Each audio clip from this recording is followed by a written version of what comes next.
Good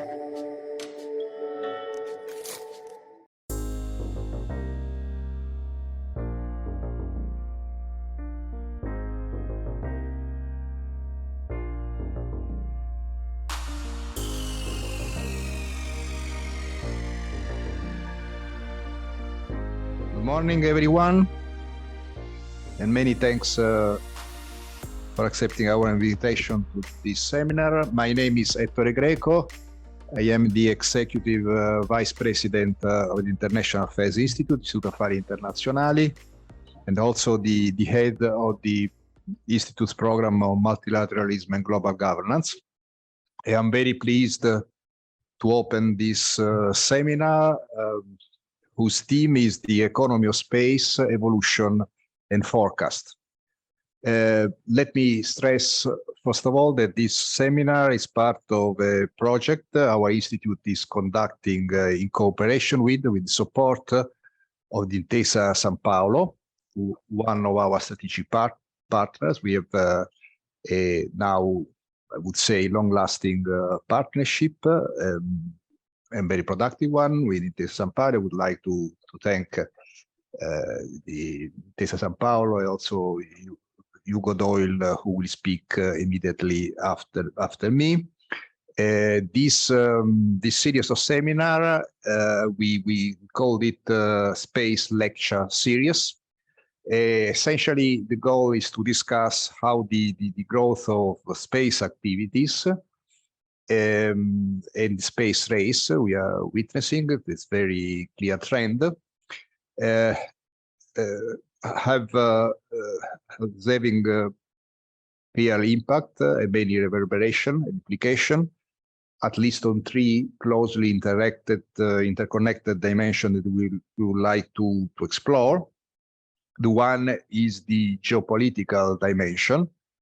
And the problem is how the space activities and the space race is contributing to shaping international relations in general, and in particular, I would say the relations between big powers at the times of growing rivalries between them, and also growing and intensifying technological competition between growing powers, but taking into account also, and this is an important factor that we should not neglect, that outer space offers, in many respects, several opportunities for new forms of cooperation and also agreements, possibly, because there is a strong convergence of interest in protecting and also ensuring the sustainability of outer space. And this convergent interest is the base, or may provide basis for important agreement at the international level. So in this first dimension, we are exploring how the strategies of big players, what we term spacefaring nations, but we have very well established spacefaring nations, but also new ones, new actors, how their strategy are evolving, and also the interaction between them. Of course, when we have new actors, and this applies not only to state actors, but also private actors, we have always a process of adjustment and new challenges, and this is, of course, one of the focuses of our research. The second aspect, second dimension, is the regulatory one. So the prospect of introducing, approving, and agreeing upon new rules, new regulatory agreement or framework, possibly also in some fields formal agreements or treaties, because we know, I think are well aware that there are many dimensions, many activities, many aspects in outer space. They need to be regulated. They remain largely unregulated or poorly or regulated in a very inadequate way. So even the existing agreements needs to be updated and revised. And this is, as you know, a field of growing importance and urgency for international law in general. There are different forums and bodies working on these aspects, and we are interested in understanding how these negotiations can develop and what opportunity can emerge for new forms of agreement and rules. But this, and the third one, and one on which we will concentrate today in this seminar, is the most strictly economic dimension. And our task will be today try to examine the evolution of the outer space economy. Even in this case, we have, of course, different actors, both state actors and private actors. And our efforts should be to understand how these their strategy are changing, and the prospects of also of how their role can grow, in which direction they are changing in their business models and general their strategy, and the role play in particular by technological innovation and new technologies. We know that the economy of space is growing, will continue to grow. The outer space activities are widely expected to be a major drive of growth, of growing importance, and the link between terrestrial activities and outer space activities will certainly grow. But we will like to understand, try to discuss how the direction of this change and the implication of these changes. This project I was referring to, we are conducting with support of the Intesa Sanpaolo, includes a draft of 3 papers dedicated to each of the 3 dimensions I mentioned.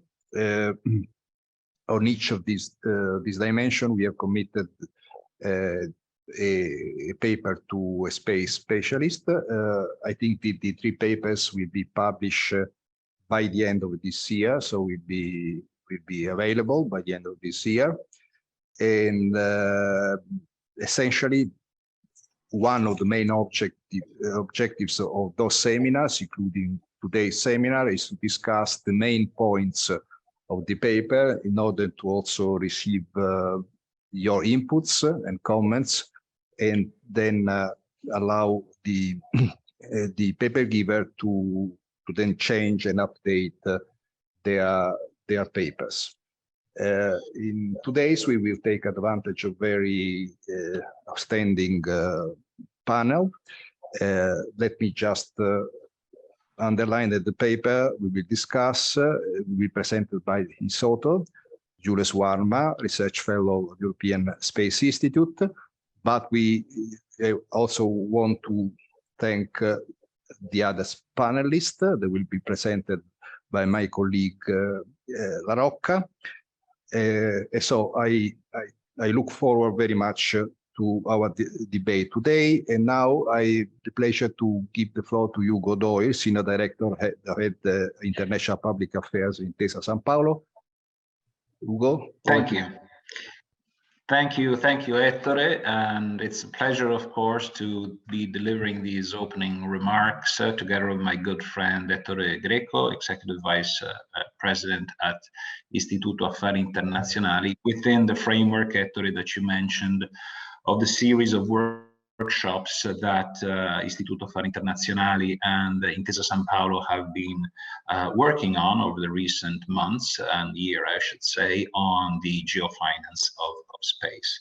The series aims, as you were mentioning, at providing an all-round overview of how the space sector is increasingly impacting, and if I can say, disrupting geopolitics, the world economy, and as you mentioned, also the international law framework given the challenges that are specific to what is above the Kármán line, what is above our gravity field, let's put it that way. So after the first space conference that we held about a month ago, this second event on the Geo-Finance of Space focuses, as you mentioned, on economic matters and the global space economy, and not only its definition, but how it's evolving and forecasts of what could lie ahead. And I want to thank you. I want to thank the speakers and the panelists for what promises to be a very interesting discussion. So let me just remark how the space economy has been booming for quite some time now. We have reached, depending on how we measure it, and therefore it will be very interesting to hear the panelists speaking about, the speakers and the panelists about how you define the space sector. In any case, if a measure around, a ballpark measure around 400 billion euros or dollars was, well, same thing now, was the measure for 2020. This and this trend has been growing something like 70% over the decade. Some observers are seeing another doubling with measures in the region of $1 trillion of annual revenues, actually, by 2040. Now, what is interesting in these measures, and that's maybe a question I would put forth to the speakers, is, I mean, we are coming from a decade of very low inflation, where projections of revenues, projections of growth were, of course, nominal, but effectively also real, in the sense that with very low inflation, the gap between nominal measurements and real ones has been significant. Of course, things have completely changed over the last 11 months. Inflation is back with a vengeance. And I wonder if measures of the size of the space economy, or for that matter, any sector, we should start to measure things in real terms as opposed to nominal, which was the name of the game that made sense up to the beginning of this year. So, of course, compared to the past, the space sector is increasingly taking center stage in relation to scientific research, technology, but of course, foreign policy and national and international security. And the big change of the recent past is the fact that private sectors are playing increasingly remarkable roles that have, by default, I would say, also a geopolitical and national security dimension. I presume that a sizable part of the discussion today will be focusing on LEO activities, low Earth orbit activities, and the non-terrestrial frameworks and networks that have been developing over the recent years, as I said, also from the private actors. But it's not only the domain of private actors, of course. NASA is definitely setting the agenda for the years to come, as highlighted also in its recent International Space Station Transition Plan, which essentially is setting the tone not only on what NASA will do and what the future of the space station will be, but how increasingly important and sophisticated commercial actors are entering into the game together with NASA, funded by NASA, but ultimately that will be there on a standalone basis. And this is happening once the ISS will retire, of course. Even though Axiom, as we mentioned a month ago, is already one of these four players, is already starting to piggyback, if that's the word, on the current space station to then branch out. And this is happening while we're seeing China moving at quite significant pace and speed in developing its own Tiangong space station that will effectively rival and will be one of the components of the rivalry that Ettore was mentioning. Will rival Western players and, let's say, like-minded nations, if that's the word, in a context where Russia is more by necessity than choice. I wouldn't say eclipsing, but surely not playing the role that it has had historically as one of the biggest players in the space industry. Now, these trends are unfolding in a context where public funds, however considerable, will increasingly need to be complemented with private resources, and definitely my bank is looking at this sector with increasing interest, not only because it is interesting and there are opportunities there, but it's nearly a self-evident truth to say that technological progress and innovations also in productivity and all the consequences of spin-offs in terms of positive externalities happen in sectors like the ones of the space economy, which is on the brink of technological innovation. Now, I don't want to speak only of China and NASA, and I don't want to speak too much.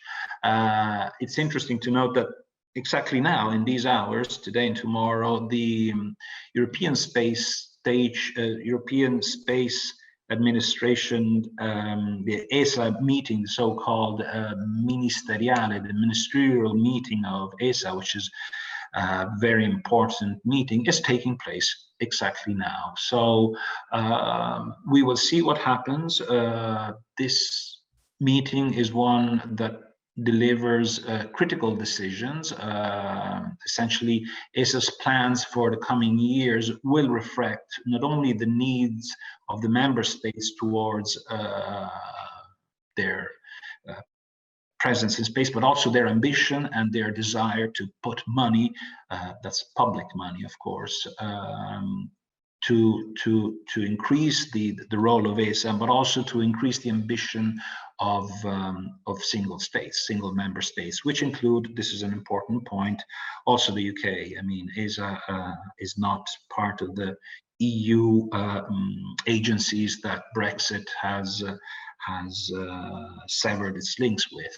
Of course, ESA is a different entity, and the UK, which used to play an important role in ESA, will most likely continue to play an important role. It would be very interesting to see also from a Brexit angle, if you want, how the British government wants to play its cards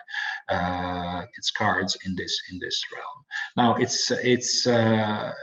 it's important also because for sure single member states will be funding the whole ESA budget, but there's also an optional program where each member state can signal, if it so wants, how and where it wants to contribute with respect to space activities that have a ESA domain.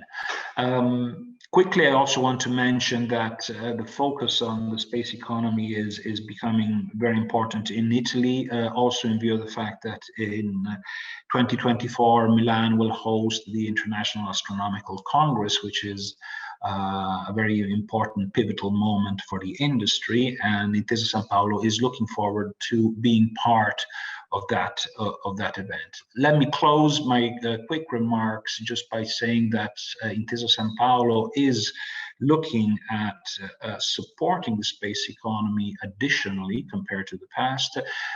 Just to name some recent trends, we've been supporting the important aerospace district of Campania, the region around Naples, that has a history and a current reality of space-related research and activities, also with universities and startups. And just 2 weeks ago, we financed an important player of that ecosystem, Space Factory, which is carrying out orbital missions, R&D activities aimed at carrying out complete orbital missions with the IRENESAT orbital mini satellites.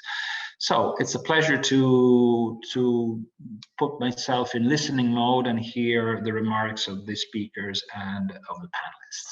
Thank you again, and thank you, Ettore. Okay, so we can start. Thanks very much, Ettore and Mr. Doyle, for your remarks. Indeed, it's a quite interesting day to start tackling the issues of space economy, now that the ESA Ministerial Council is, of course, starting with great expectation and new focus on commercialization, as well as the accelerators initiatives, not least definitely with the new role of ESPI within the European framework. Let me thanks again IAI and Intesa for the preparation of this series of workshops together with Nicola and Fabrizio, and of course to the panelists here present with me in IAI. Today we are discussing the paper titled The Global Space Economy, Definition, Evolution and Forecast, prepared by Jules Varma from the European Space Policy Institute and Rodolfo Zontini, consultant of space and aviation at Logos. Together with Rodolfo and Jules, Chiara Cocchiara from EUMETSAT and PhD candidate at the University of Palermo, and Federica Romano from Telespazio, Head of Competitive Awareness and Business Intelligence, will help to discuss the very interesting points made by the paper. Of course, let me just spend two words about me. I'm Giancarlo La Rocca from Istituto Affari Internazionali Security and Defense Programs. Today, I will moderate the event, and from all the online participants, let me remind everyone that we have a Q&A session open, and we will look forward really to also see your points and your comments. We can start without further ado to Rodolfo, and then Jules with the presentation. So hello everyone. So thank you so much once again, Giancarlo, for introducing us, and many thanks to Intesa Sanpaolo, of course, and obviously to the Istituto Affari Internazionali for giving us this amazing opportunity to really dive into the topic of the global space economy, which, as we mentioned, is extremely timely, and to really provide a discussion and some interesting thoughts on this topic. So as we mentioned, today we'll be discussing the topic of the definition of the global space economy, as well as its evolution and its future forecasts. So the way we structured our paper is to, of course, first look at which are the main definitions that are being provided about the global space economy, as well as providing some estimates of the evolution, historical evolution, as well as the future estimated evolution of the space economy, then moving forward to the future. So if we move forward, as you can see, something that has been really mentioned today by Executive Vice President Greco is that there is an increased interest in the space economy. And one of the reasons for this is especially the growing interest that is being shown by already existing spacefaring nations, as well as there's a growing number of spacefaring nations. That means there's a growing number of countries that are procuring satellites, that are launching satellites, that are buying services that are space-based. And this is why it's really important to understand what is the space economy, what do we mean, but when we talk about it, and to have a robust methodology to move forward. The reason why there's this growing interest and the growing number of spacefaring nations is because, of course, of technical innovations that have been happening in the past decades, which make it way more interesting and available for countries to develop space programs and space systems, as well as, of course, the apparition, let's say, of new business models and new markets which are powered by new space, as well as by the collaboration, of course, between new space and the established members of the space industry.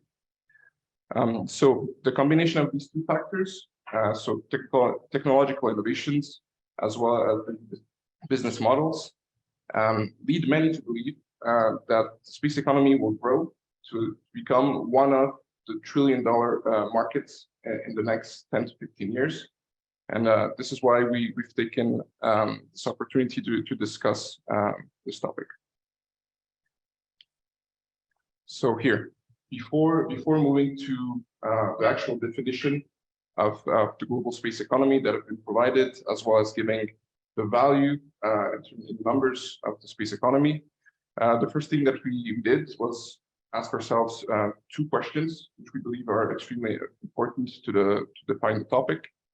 So the first question we asked is why? So why is it so important today to really understand the definition of the global space economy? And so the two main arguments that we found are that there is an increasing need to understand the global space economy because, of course, the importance of understanding the socio-economic impacts that are derived by space activities. So as we know, in the past few years, of course, there is a growing scrutiny made by the general public on how we spend public money. And this is why it's important in space as well, this is no exception, that we understand exactly what are socioeconomic impacts of space economy, and to build robust models in order to reach those conclusions. The second reason is that there is a need for accurate decision making. So this is actually a topic that we had the opportunity to discuss a bit earlier as well. Understanding the real components of the space economy will help decision makers both in the public sector and in the private sector to make the most appropriate decisions in order to help the sector grow, of course, as well as to make it as much as possible contribute to the rest of the economy. So helping the space economy does help the rest of the economy, which actually drives right into our second point. Second question that we asked ourselves is to really understand the value of space systems. So here there's really two types of objectives that we need to define. The first are commercial objectives that are derived from space systems. And that is really when we talk about assigning a dollar value to space systems. And the second one, which is just as important, if not as more important, is to understand that space systems have been so crucial in the past few years to reach a wide-ranging number of public policy objectives. And this is especially the case. We've seen recently in the EU space program and EU space regulations that space is really being aimed at tackling objectives such as the Green Deal, as well as the digital decade. And in the past, of course, we should definitely note that, for instance, when we think about the flagship programs of the European Union, so that's EGNOS and Galileo, as well as Copernicus, it's very, very difficult to actually put a dollar value as to what these services create commercially, because the services are offered in a free, open manner to everyone. It's an open service, whether it is for GPS or in the case of Europe, Galileo, as well as for Copernicus. So Earth observation data from Landsat, Copernicus are free and open access to many individuals. And it's from these signals that companies in the space sector can actually derive data that they can then use commercially. So these are our two points that we wanted to drive forward. Now moving into the heart of the topic, so defining the global space economy. So here there are many definitions, of course. So this is something we will dive into more detail a bit as we move forward. But the definition that we really wanted to provide today is the one that is most widely used internationally, as well as by nations. within their national definitions. And it's the one given by the OECD. So the OECD has been working on definitions for over a decade now. And they really define the sector as the full range of activities and the use of resources that create and provide value and benefits to human beings in the course of exploring, understanding, managing, and utilizing space. So as you can see, this is really a very comprehensive definition. And this is, we believe, the main reason why it's being used today. So it provides an extremely robust, definition from which we can further derive future definitions at the national level.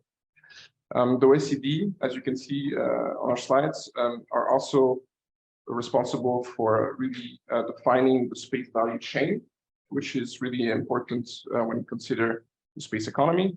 And as you can see, they define the upstream segment. So the upstream segment, for those that are familiar, are really about the research, the manufacturing of space systems and ground systems, and then the downstream segment and the space-related segment.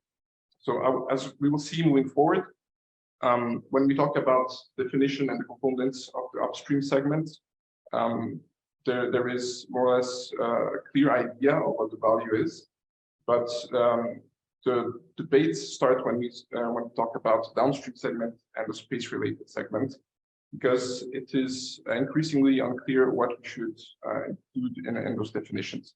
So this is purely from an empirical point of view. As you can see, we haven't shared it in the slides, but in the paper we also mentioned that there's an increasing effort, especially in the United States, also in Europe nowadays, especially in the United States from the Bureau of Economic Analysis, but also from the STPI, to really provide a more robust definition of the space economy, which takes into consideration a more restrictive approach to the downstream segment. So moving forward, here we can see that there were some challenges. There's still some challenges today in providing a robust definition.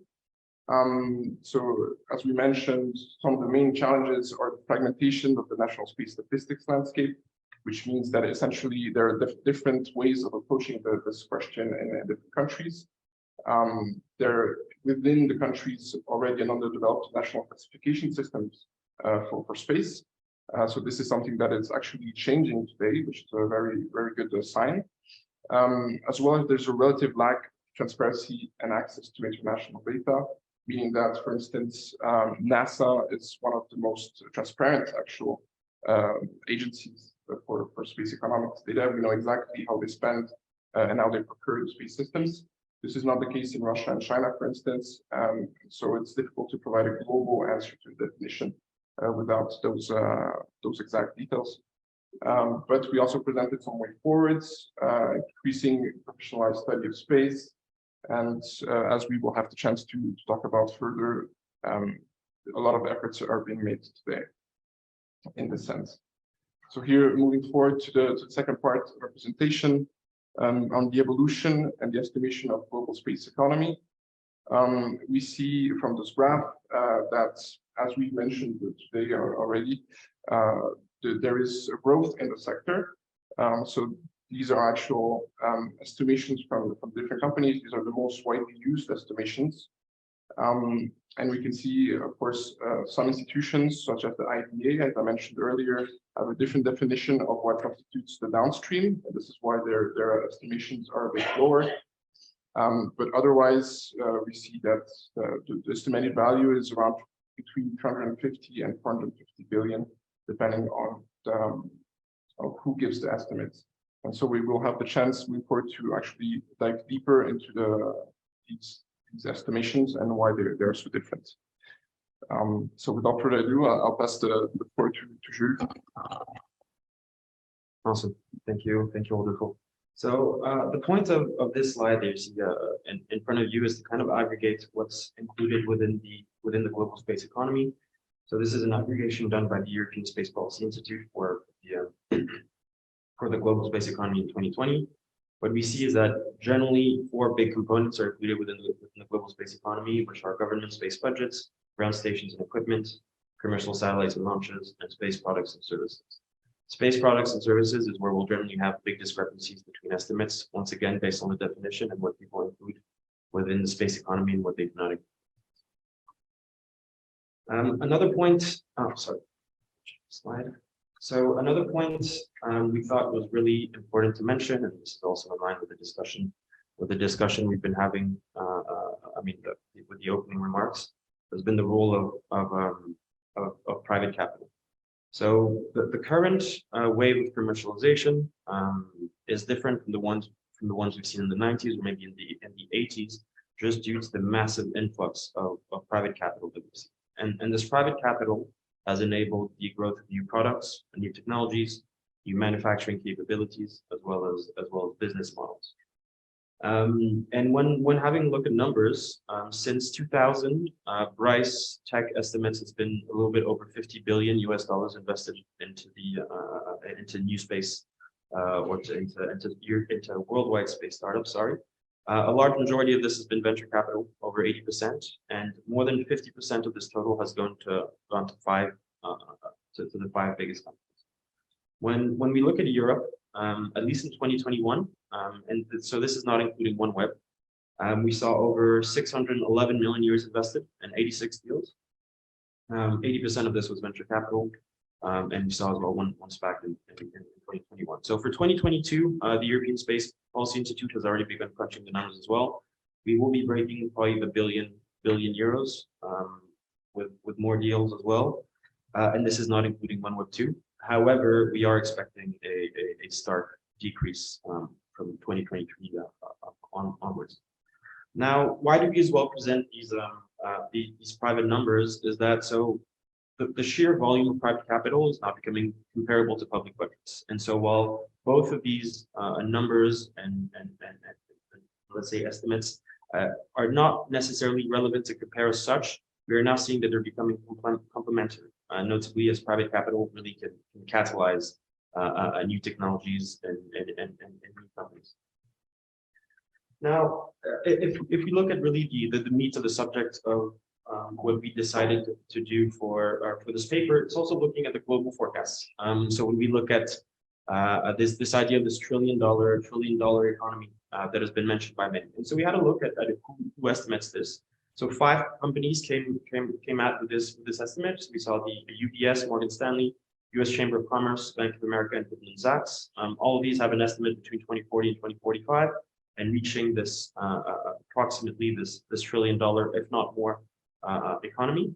Only Morgan Stanley and UBS actually gave a granular explanation of where they expect this growth to come from. We as well took it upon ourselves to look at some other estimates that give numbers of the global space economy, and so we applied the growth that has been highlighted by them over the past 10 years over the next 20 years.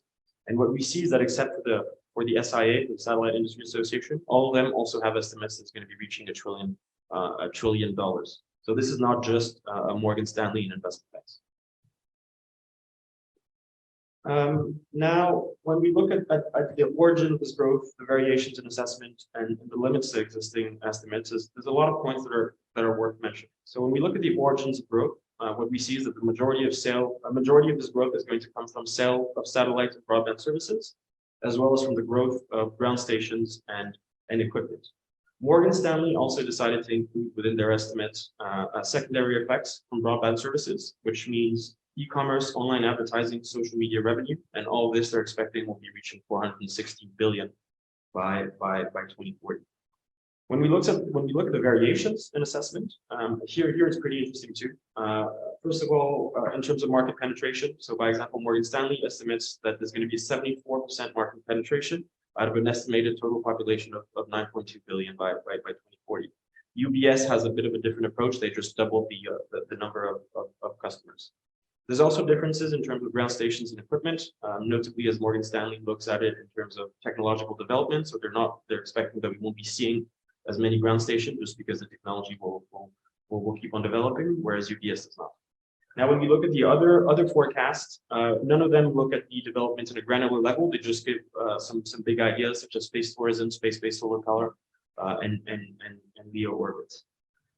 Now, a lot of these forecasts have been criticized and often rightly so for a range of factors. The IBA, by example, highlights that when we look at current numbers and we deflate them, so we take into account inflation, basically the space economy is more or less flat.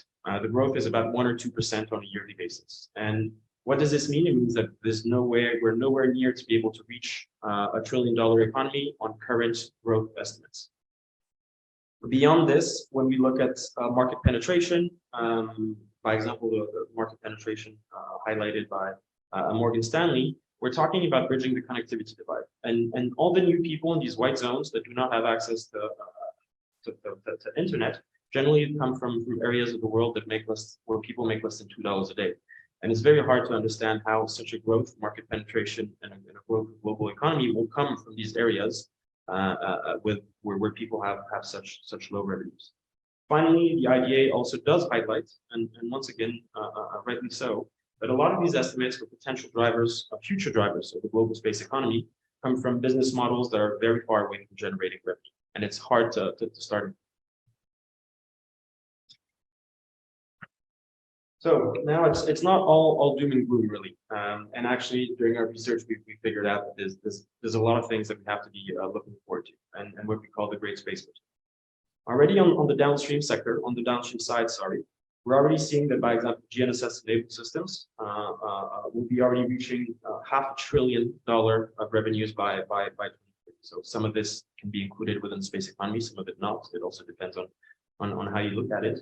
Nonetheless, this is space-enabled revenues that will be reaching already $500 billion by 2030. And then if we look beyond this idea of bridging the connectivity divide, which was given by a lot of investment banks, we also look at what a space-based data is going to be able to enable.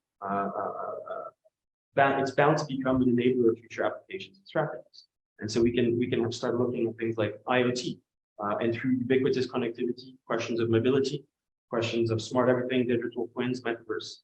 And once we start looking at space as enabling these architectures, then the $1 trillion economy really isn't far off.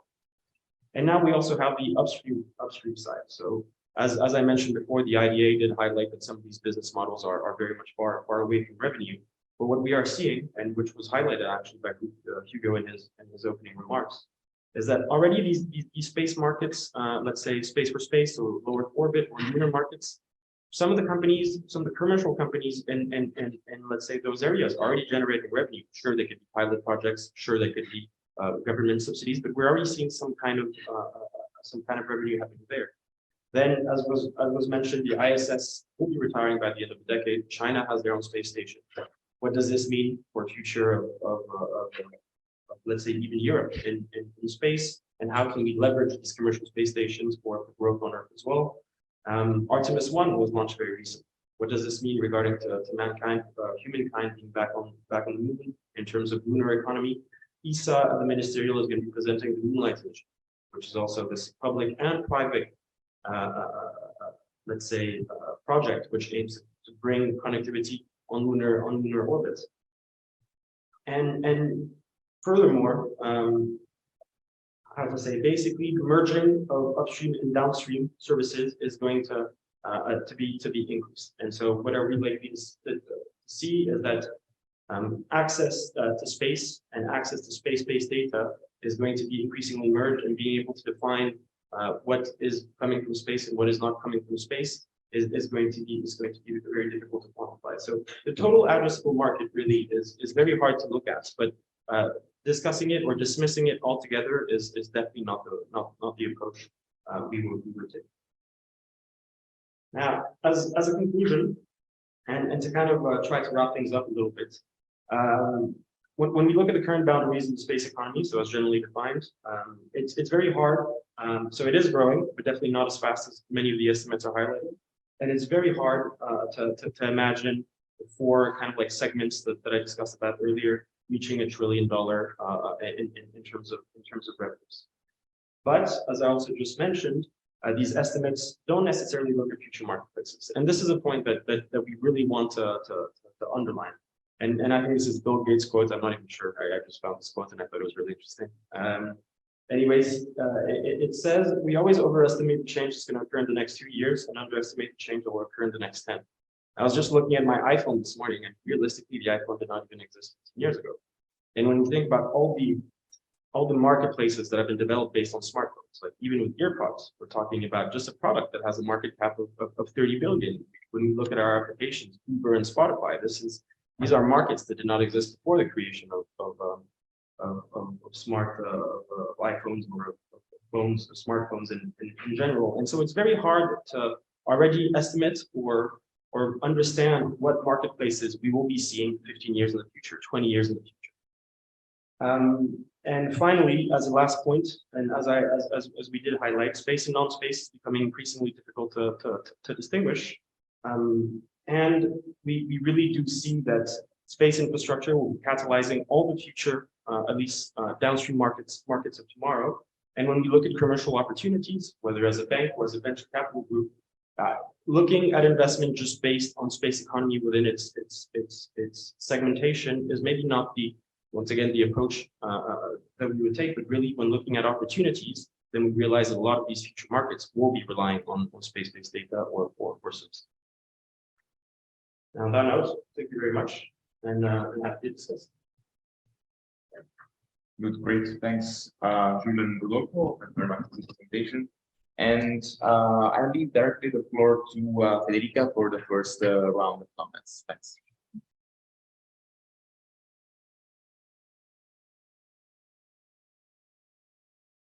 Hello, everybody.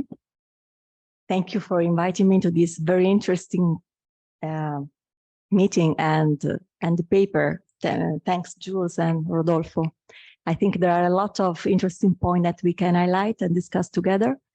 I'm Federica Romano. I work in Telespazio as a responsible for the market analysis unit in the strategy department. So our job is exactly this, to analyze the market, to understand which are the main trends, the main driver, with the objective that is for a company like us to anticipate which are the market trends, which are the market verticals that are growing or not, because as a company, we need to build our strategic plan in order to follow the market and to anticipate it in order to survive, because it's a difficult market. I mean, some highlights that I want to share with you. First of all, just to introduce Telespazio, we work on the services, and this that you highlighted about the services and the downstream sector. That's true. It's difficult to perimeter because we have the manufacturing, the upstream, that is the manufacturing, mainly manufacturing of satellite assets, ground segments, and launch development. We have the launch service, that it's an important part of the market. We have the operation of all these space assets that when launched, someone has to maintain, to operate them. And then we have the downstream, the services, the applications to our final customers. So Telespazio is working on the satellite services and on the ground segment. So we see part of the upstream and mainly the downstream. So what we are seeing today, as the company has worked in this sector since 60 years, because it was born in 1961. So it's a very long-lived company in Europe and worldwide. We follow, first of all, the world of satellite communication. Then we enter in the geoinformation Earth observation market by providing satellite data, but applications and services built on this satellite data. We do not have our own constellation. We take the data and we sell this data, but we have to build application and services on up this data. So what is very important today, for sure, to understand better the customer. What we are seeing is that the space economy is growing, and we see this because we are working in sectors and in verticals that we did not see in the past. So this is really happening. It's very difficult to follow. I mean, this very increasing and wide entering the market of different players, different products, services. We have to focus on which are the main markets, the main verticals that are growing. And for example, in the Earth observation world, we see that the insurance and finance is one of the most promising sector to build, where the geoinformation can really give value by building services in order to develop, to deliver to our customers a product that can be perceived as a value-added product. So this is one of the points. Related to another vertical that I would like to underline, because it's very important and it's growing in the next years, is the security, both by a defense point of view, but also in the civilian market. Why? For sure, because of the geopolitical tensions are growing. So institutions need to be resilient, to be secure, and to offer to citizens communication, satellite communication, for example, services that are reliable. Also by contrasting the cyber attacks.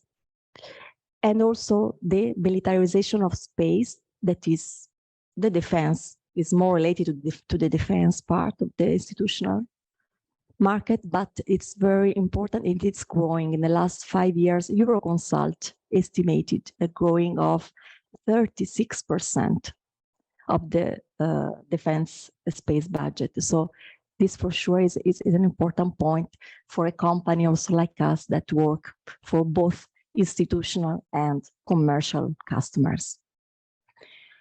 Related to the methodology, it's very nice what you presented. So we work in order to analyze the market and to build our view of the market as well. We compare different methodologies. So you mentioned BRICE. For us, BRICE is one of the sources that we analyze. Space Foundation and Morgan Stanley as well. Euroconsult, and also I add Northern Sky Research, that is an American company that perform market analysis for satellite services, because we are looking at satellite communication services and Earth observation services. So we need to focus on that part of the market. So what we think that for us, that it's very important to understand which are the limits of every methodology, because there is not a methodology that is perfect, because as you mentioned, the value chain can be seen in different way.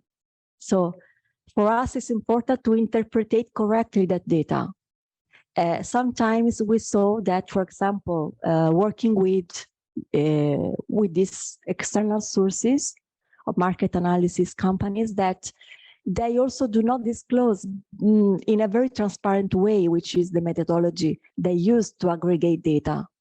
So we know that we can have the perfect look of the market, but at the end, for us as a private actor, what is important is to understand not the exact number of billion that we will have in 2040, but which are the trends, where we are going, where we have to go.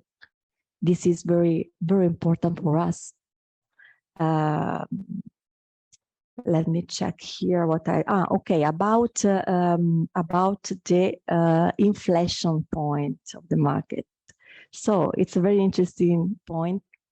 We are seeing that looking at investments, things seems spectacular, because we see that we have just last year 15 billion of investments with respect to 2020, where we have 7.5, more or less. And it seems amazing, but we think, and we read a lot of different analysts, business analysts in the market, that it's not exactly like this. It's like an inflation bubble, because driven by Starlink, mega constellation, and the broadband perspective of growth that they are, I mean, driving an optimistic and a very good idea of which will be the market in the next years. But at the end, I want to remember that some of the new actors that are entering the market after a few years are dead. So not all the startups and private company that managed to receive funds, they will survive. So a lot of them are not surviving. And we are looking at this because we monitor future markets, as for example, on-orbit servicing market, where technology is not ready, is difficult. So we have an optimistic outlook in the next 10 years, but at the end, the technology is not ready. So we have to understand if this market would really grow as is promising today, or we need more time, maybe. The same thing for the space situational awareness, that is a very important market that is related to the sustainability of space activities, also the security of space assets. This is, there is not a clear dimension of this market. There are some estimations by some companies or institutions, but we have not a clear idea. We are focused there as Telespat, so we want to build solutions there because security is one of the trends that is growing. So we want to target that. But at the end, the technology is not mature. When the market is not mature, it's difficult to have a long time, 10 years estimation of the market. So we work in our market models at 5 years in these new markets and try to understand what's going on. Well, I don't know how many minutes I have. I have a lot of things to share, but I want to also to let other speakers, and then maybe we can add some. Thank you, Federica. Indeed, maybe we can have a second round, of course. So I will leave the floor to Chiara for remarks. Thanks. Okay, good morning, everyone. My name is Chiara Cocchiara. I've been working in the space sector for more than 10 years now. And now I'm also doing research in the field of space economy. I'm trying to do something that sort of complete your work, because I'm trying to characterize the main elements in the form of what, who, how, and where. And I would like to really start my remarks with from your conclusions. And really, we are seeing the growth of the space economy. And I had two feelings when reading this paper. On one side, learning something new, and on the other side, associating challenges and complexity to it. And probably this is due to the fact that we have so many inputs to the space world. And mainly I associate this to the technological, political, and economical parts. Technological, because you mentioned many times already the upstream and downstream segments, but something important is also the fact that the space sector is not a standalone field anymore. So even when talking about the development of technologies, we see that there are inputs from other specialists. So when we talk about artificial intelligence, that is becoming an important element in space activities, clearly there is a lot of outsourcing from the space sector and relying on specialists from artificial intelligence. This is just an example. Political point of view, you mentioned already that there is lack of transparency from certain areas. But the important thing is also to mention that the space sector is becoming important at worldwide level. And already for the first time in 2020 at the G20, it was added as one of the priorities of the G20 meeting. And last but not least, the economical part. So we have seen a lot of data and the impact of the space economy, but there is also the other way around. So there is the economical point of view that is influencing the space sector. When we look at new trends like crowdsourcing, crowdfundings, these are becoming more and more popular also among space agencies and space industries.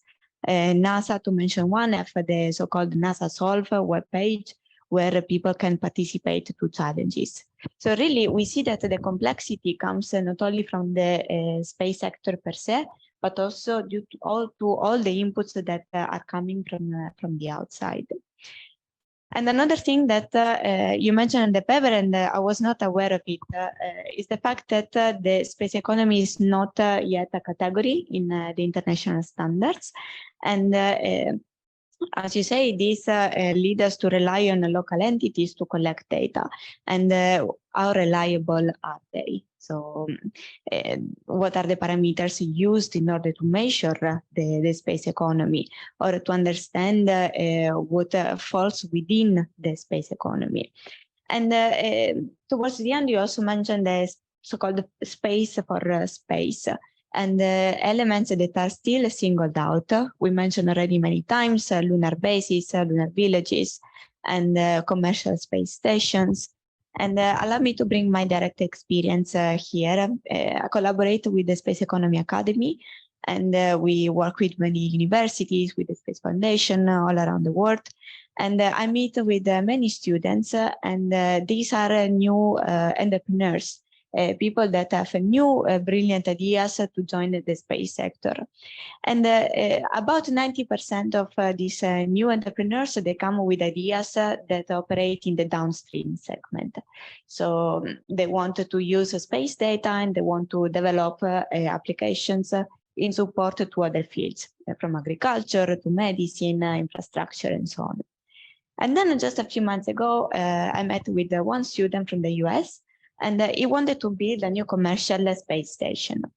And I was very surprised, especially because it's interesting to see that the new entrepreneurs, young entrepreneurs, these are people very young that want to enter not only in the entrepreneurial world, but especially the space business. And we know that the costs that are associated to space infrastructure could be very high. And he was not scared of getting investments to get funds. And this leads me to the point of private investments. Private investments became quite easy to get in the space sector. Of course, there is the other side, because you need to understand what they want in return. But indeed, this word return is very key, because they expect to have a return. So it means that independently from the fact that it's difficult to understand the perfect estimation, so how much exactly they are investing, what is clear also from the graph that you show is that there is a positive trend. So private investors are there, they want to invest, and they're sure that they get a return after that. And of course, they fall within the global space economy impact. And doesn't matter if we are a bit lower than 1 trillion or even up to almost 3 trillions from the Bank of America. We see that once again, we expect a growth in the space economy within the next few decades. And yes, first, I would like to conclude by thanking again the two authors, because you tried really to characterize, to take a picture, a snapshot of what is the space economy today and tomorrow, and to identify all the elements. It's quite difficult, it's quite challenging. So thank you, and well done. Thanks, Chiara. Thanks very much. Maybe we can also go back to the authors and see if Rodolfo and Jules has something to say and to go some remarks, and if you want to jump in the discussion.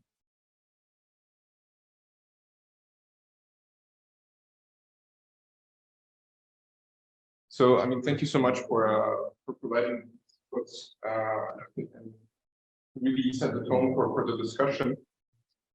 So I've taken a few notes, so maybe I will go point by point. So of course, as we mentioned, it's extremely important, as Mrs. Romano mentioned. It's extremely important, as Mrs. Romano mentioned, that we take a look at multiple estimations.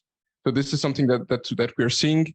Of course, the companies that she mentioned are the ones that are historically have always provided this data. But the fact that today there are more and more discussions around the topic of the space economy, around the discussion of having a solid and a robust methodology, this is really helping. This is really helping the sector, and I think companies as well, to take a look at, okay, maybe this company is not very clear about their methodology, but we can assume by how this other company looked at it that this is actually the trend that's going to happen. And it really helps decision makers, as I said, in the public sector, but especially in the private sector, to make these types of decisions, which are crucial, especially because, as we know, one of the specificities of the space sector is that the development processes are very long. It's very capital intensive. And so it's important for companies and for public entities to take a look at the trends in the next 5 years, 10 years, 15 years, because then we need to take action today, and this will affect how your growth will go in the next 5-10 years. I think we completely agree on this point, and we're very happy that there's this discussion that is happening in the US, in Europe as well, as to having more clarity, better methodologies, more transparency for determining space. Then Mrs. Romano also mentioned the point of inflation. So here maybe I have two things that I could raise. So there's inflation on the first sense in terms of how the numbers are looking. So this is actually a conversation that we've also had, we have the opportunity to have with a lot of investors in the past couple of years, people that have invested, especially in European startups, European companies. And they've actually mentioned exactly the same point that you mentioned, that there is a trend going, especially in the last couple of years, where the value of the investments that are made at specific stages of the investment process is actually growing. So we're seeing that the average value that is being invested in seed rounds or in Series A rounds is growing very, very fast, actually.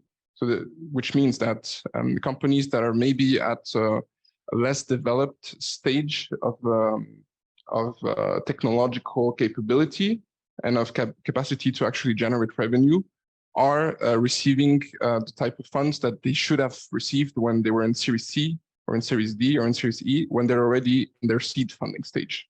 So this is a point that it's very important to take into consideration.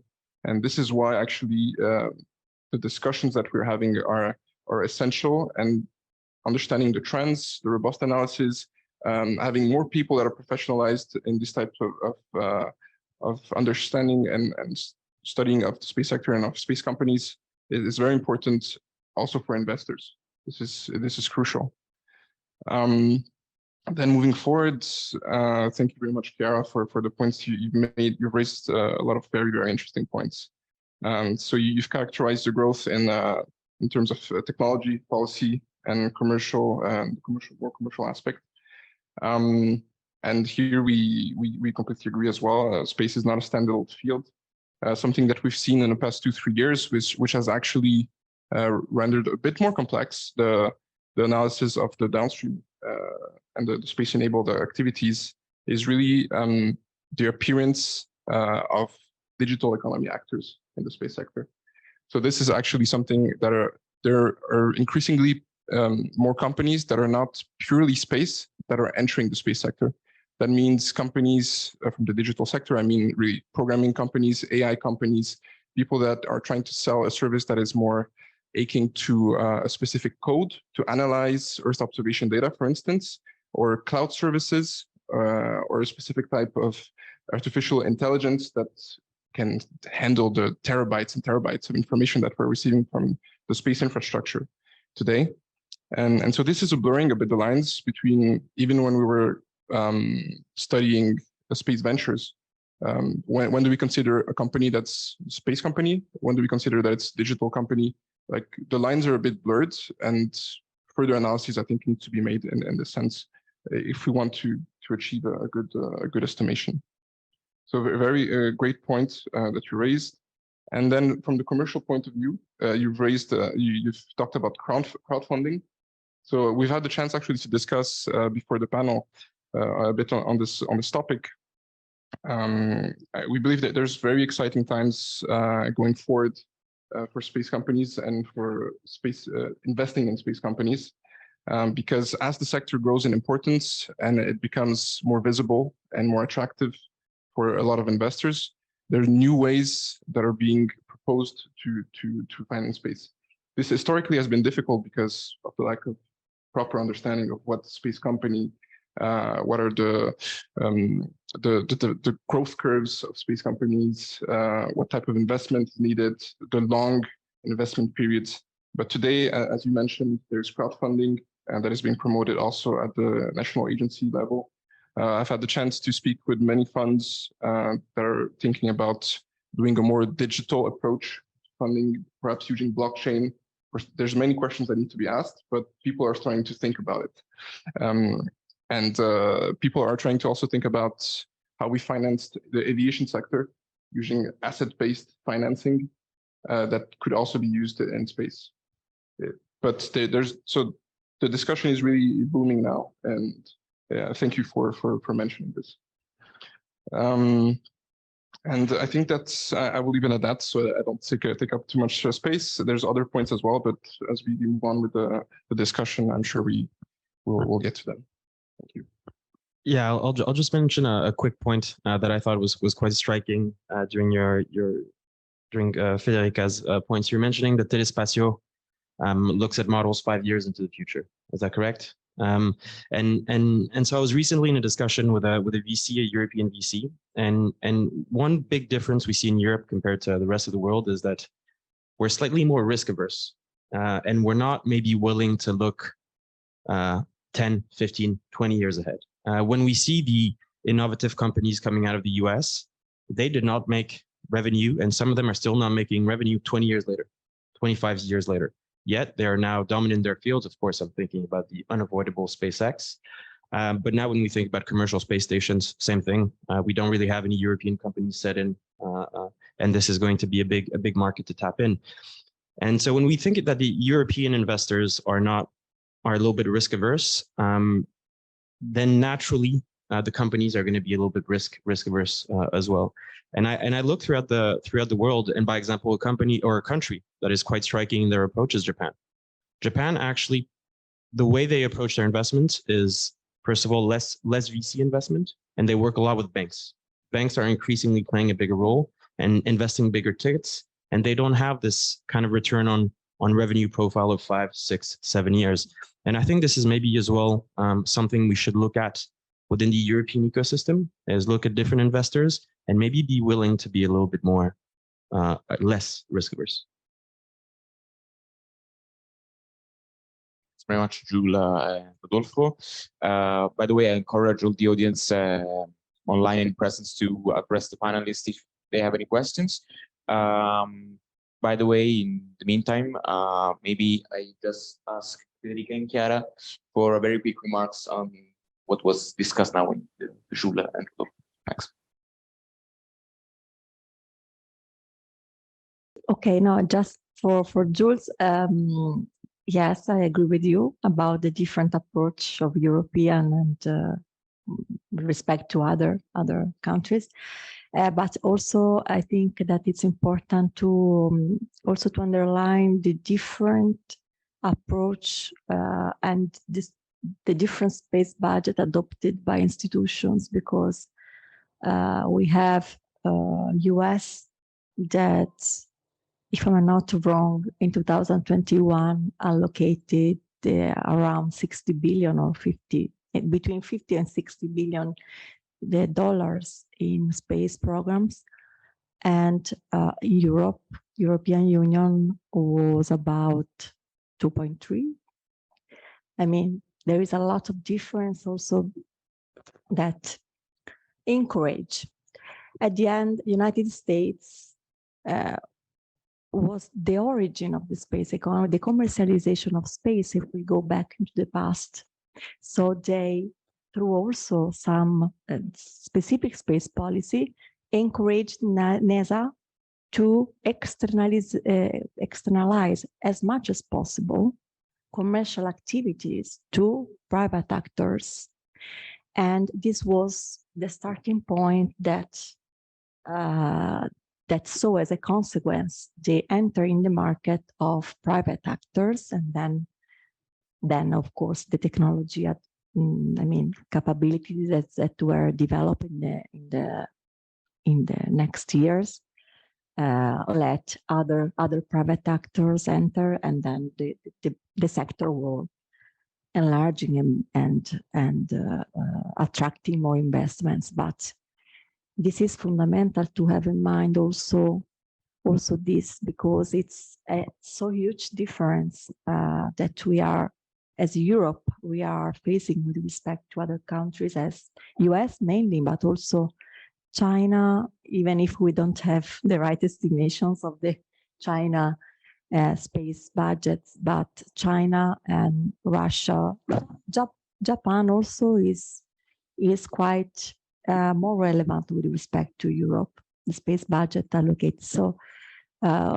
yeah, I agree with you. There is a part that is related to how the companies live and feel the risk. Maybe there are not mechanisms that can allow European companies also to be more risky, but also there is a big,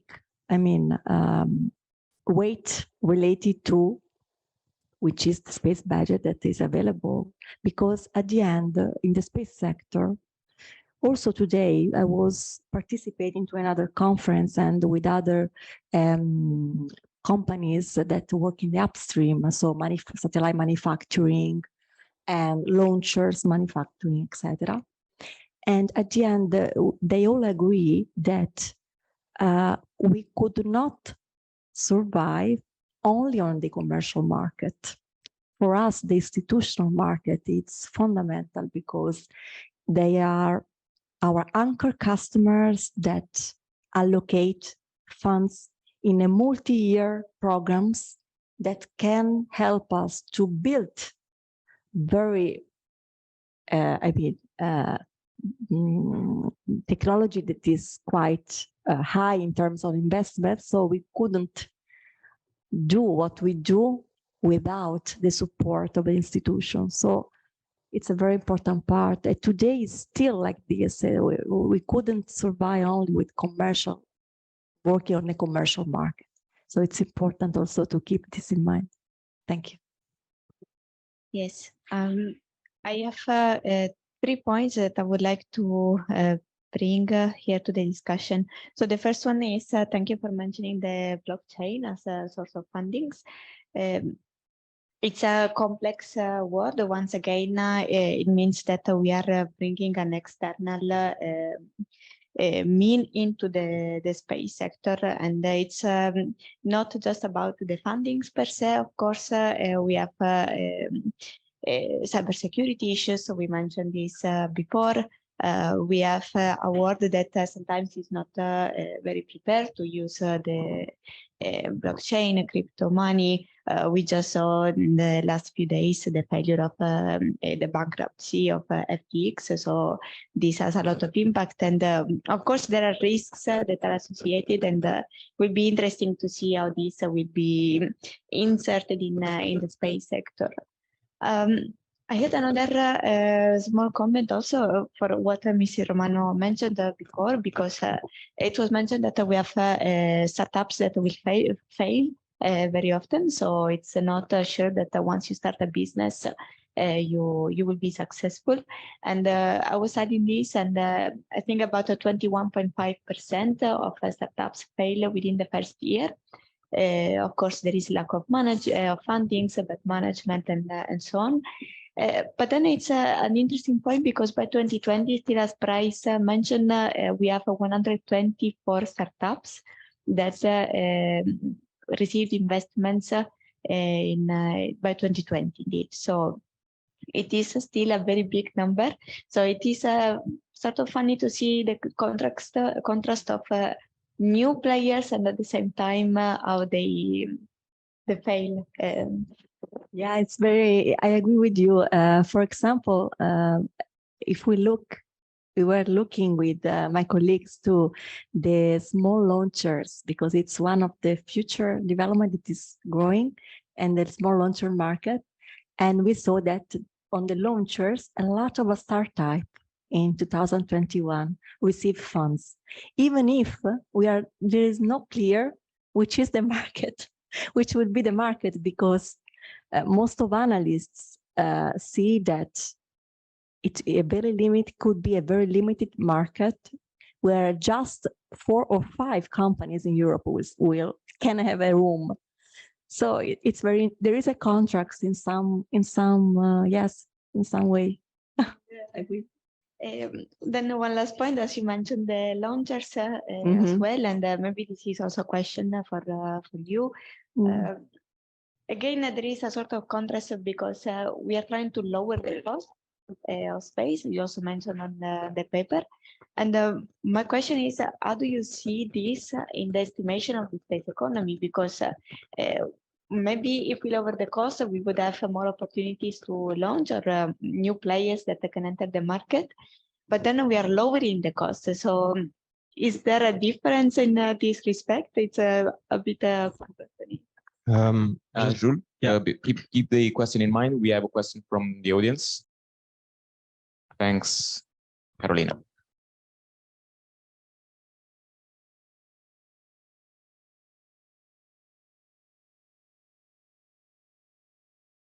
Thank you very much. My name is Carolina Muti. I'm a researcher in the security and defense programs of the Institute. Thank you to the authors and to the discussants. I learned so much. I have a question about Earth observation, since it is a very important sector for Italy. Do you have some insights to share with us about trends, for example, in Earth observation for the European market, and to the services related to Earth observation? Thank you very much.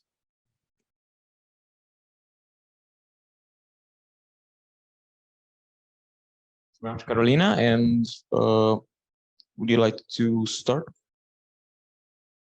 Carolina, you are talking about the future trends in Earth observation. What in Italy and in Europe? Okay. Okay, when we look at the Earth observation, there is a very interesting also market report that we analyzed, that is made by ESPI, that is about the navigation and Earth observation together. They did the 2 or 3 years ago, just the satellite navigation when they were GSA, but then when they also include they are including also Copernicus, and so the Earth observation inside. And about the future markets, as I said before, we saw that finance and banking is the market vertical that will grow more and that represent most of the value of the market in the next 10 years in Europe. Not only in Europe, but in Europe. And in this context, we are seeing a lot of companies that are partnering with insurance companies, banks, but also privates that are building. They are, how can I say? They are including satellite data into risk insurance products, to take into account which can be the prediction of a natural disaster, for example, or in the agribusiness. In the agribusiness is one of the most relevant and advanced in terms of products market vertical, where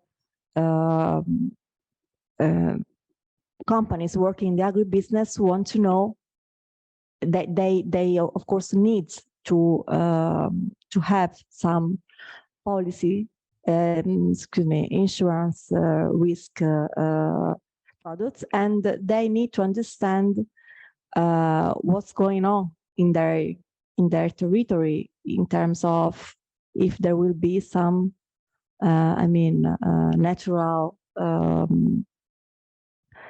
disaster or rains or something that can affect their products, and in this sense there is a very good and a lot of partnering between companies in space sector and artificial intelligence and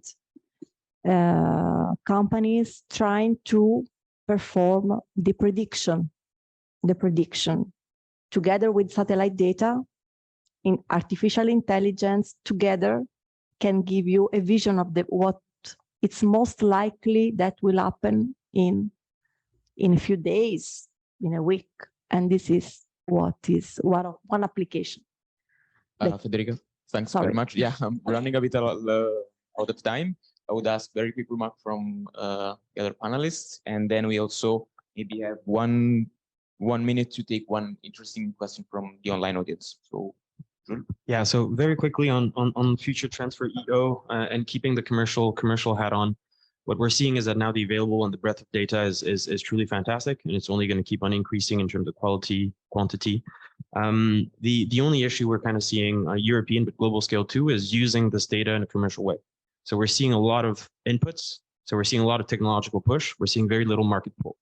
Or at least the market is going to be there, but just we have to find a way to be able to connect with the end users in a better fashion. If we can do that, and I know that, by example, ESA is developing this project called the Accelerators, which really aims to be user-centric and put together offer and demand. And I think if the EO market is able to do that, then we'll keep on seeing maybe even an exponential growth, because realistically, there's applications from Earth observations, as Federica was saying. I mean, it could be insurance, could be finance. There's a range of sectors where it could be implemented. So if we're able to see this market uptake of Earth observation data, then we're just going to keep on seeing a fantastic growth there. Now, very quickly coming back to the question you had mentioned about the decrease of launch prices. So launchers, commercial satellites and launchers are actually the smallest part of the global space economy. And so even if we were to see a decrease of cost by an order of magnitude, all it means is that basically we're launching more. So we're just creating more services and products in outer space for Earth and for outer space. So I would expect, even if it were to decrease by 10 billion, that the growth of the rest of the economy would increase by significantly more. And so I don't think that would affect the size of the space economy. Yeah, that's it. Maybe just a quick comment to complement. Thank you, Jules. I mean, you've put it perfectly. So for when we talk about launchers, there's two elements that I wanted to bring forward. As you mentioned, the question of the cost of launching is essential when we talk about space. But something we've seen actually in the past few years is that the investment levels and the revenues for the upstream, so that means the procurement of launch services, ground stations, and the actual satellite systems, has been extremely stable over the past 10, 15 years. Even though we've seen there's a growth in the applications that are being offered and the revenues that is being made using space data. This is because we don't necessarily need to have a growth in the infrastructure in order to provide growing services. But this is what we've seen in the past few years. But today, actually, and this is why it's important for the launch cost to actually decrease, is the first time in the history where we see a correlation between the increase in the space infrastructure, so the number of satellites, and the services that we are actually able to offer within the downstream. And this is because of Starlink, OneWeb, and all the satellite constellations. In order to have ubiquitous connectivity around the world, we need a higher number of satellites, meaning the space infrastructure finally needs to increase in order for us to provide the services and the applications that we want to do in the downstream and space-enabled sector. So it's crucial for the price to go down so that we can launch more to also increase the downstream. And this is the first time we've seen this. And one last aspect on cost. Of course, it's extremely important that the price goes down. But we must not forget that for many companies, there is also a question of precision, not only of launch cost. So as we know, for companies that are operating satellites or they're procuring satellites, there's often the need to have a very precise orbital location. And so the cheapest option available in terms of launch is not necessarily the best option, because you need to have, for instance, a small launcher that will be able to put you in the exact orbit that you want to be, so that you don't have to build yourself a system on the satellite to put yourself in the orbit that you need to be in. So this is also important. Of course, the price is crucial, but there is also a small market. As we mentioned, it's not for every small launcher, but there is a small market for launcher companies to have precision services, so precision orbital insertions. So yeah, these are my comments. Chiara, maybe just in 1 minute. Yes, maybe just a general remark to highlight indeed that when we talk about an industry, a field, we have a core business, and for the space sector, it's becoming more and more clear from also from this discussion that you cannot be just technical to work in the sector, but you need to have a 360-degree approach. You need to understand a bit the economical side, the relationship side, and it's fascinating, it's challenging, and I think it's really one of the best characteristics of this field. Thanks, Chiara. We really are in overtime, but I would like to just spend 1 minute to take this question from the online audience, which is basically related to what do you think about the sustainability of this potential 1 trillion economy? Do you think that this 1 trillion economy, space economy, is sustainable? Do you think that sustainability will be a priority in the near future? Thanks very much. Just under 1 minute. For sure, sustainability is a key success factor for space, because mainly we can divide in 2 parts: the sustainability on Earth, and the space technology can help to make activities on Earth more sustainable, the living planet more sustainable, but also, and here I underline the sustainability in space, because today we have a lot of thousand satellites in space that are growing because of the mega constellation and the small satellites. So it's crucial to make the activity in space sustainable themselves.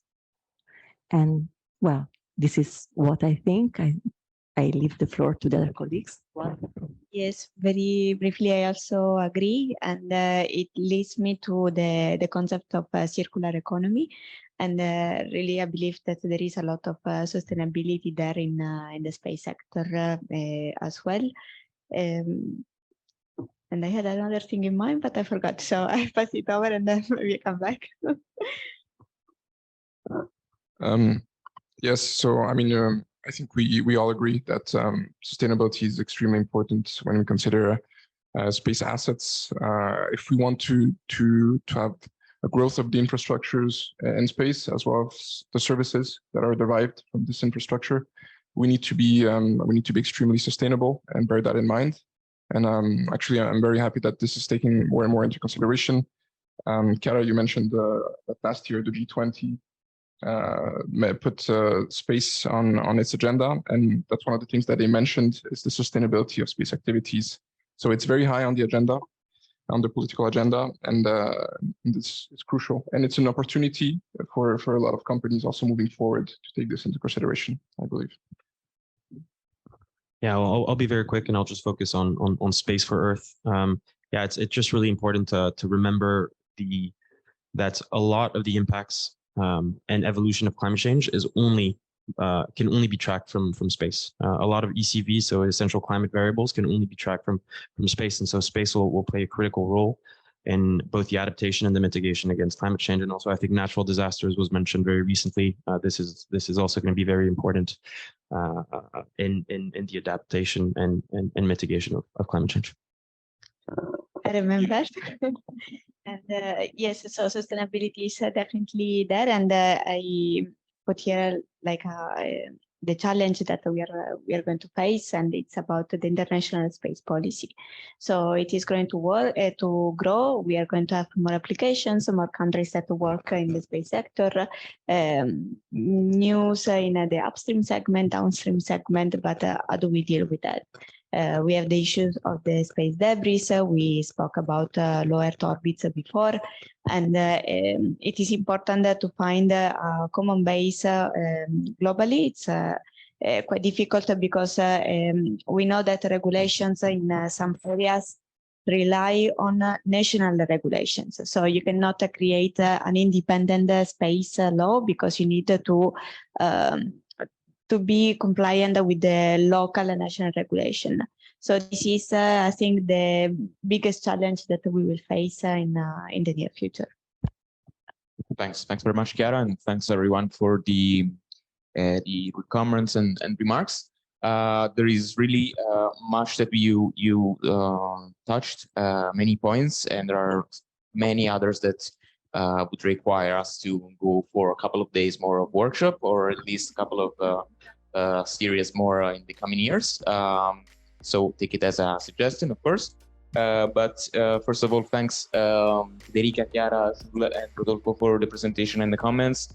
It's been a fascinating conversation, and also thanks to all the audience online and participation for the patience and the curiosity. I will close it here, and join me in a round of applause for our panelists. Thanks very much.